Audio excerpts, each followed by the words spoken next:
Itu Pak, Bapak mungkin masuk kalau wakil presiden, tapi dana untuk saksi saja dibutuhkan 1,6 triliun.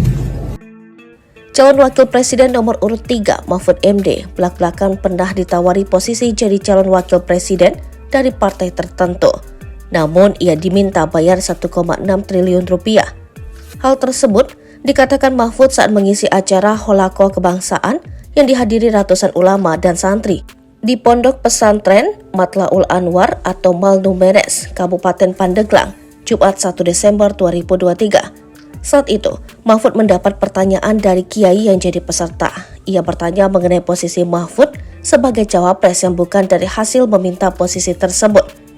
Mahfud kemudian menjawab dengan mengisahkan beberapa tahun lalu saat para ulama datang ke rumahnya dan bertanya apakah Mahfud ada niat untuk jadi cawapres atau tidak. Waktu beliau tanya, saya nggak punya uang, karena kalau di pikiran orang banyak jadi cawapres uangnya harus miliaran, triliunan, saya bilang nggak punya uang, kata Mahfud. Sejak saat itu dia belum pernah satu kali pun melamar untuk mendapatkan posisi sebagai cawapres karena tidak punya uang. Saya nggak pernah melamar betul, bukan tidak mau, tidak pernah, karena tidak berani. Kalau melamar lalu ditanya, uangnya berapa tutur Mahfud? Hingga suatu ketika, banyak orang-orang dari partai datang menemui dirinya dan menawarkan posisi cawapres. Mereka kemudian mensyaratkan jika ingin menjadi cawapres harus menyediakan sejumlah uang. Bapak kalau mau jadi cawapres harus menyediakan uang. Untuk saksi saja 1,6 triliun, untuk saksi belum kampanye belum apa, ya udah saya nggak mau daftar, ungkap Mahfud.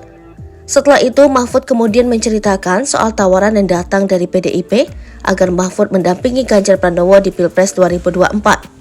Tiba-tiba dipanggil Bu Mega, nggak usah pakai uang, ini perjuangan itu Bu Mega, ujar Mahfud. Padahal Mahfud pernah mengira untuk melamar ke PDIP harus membayar dengan harga mahal, namun ternyata malah gratis. Ini perjuangan Pak Mahfud, hukum harus ditegakkan, korupsi merajalela. Sudah PDIP dan kawan-kawan percaya Pak Mahfud jadi cawapres. Tanda tangan, kata Mahfud menirukan ucapan Ketua Umum PDIP Megawati.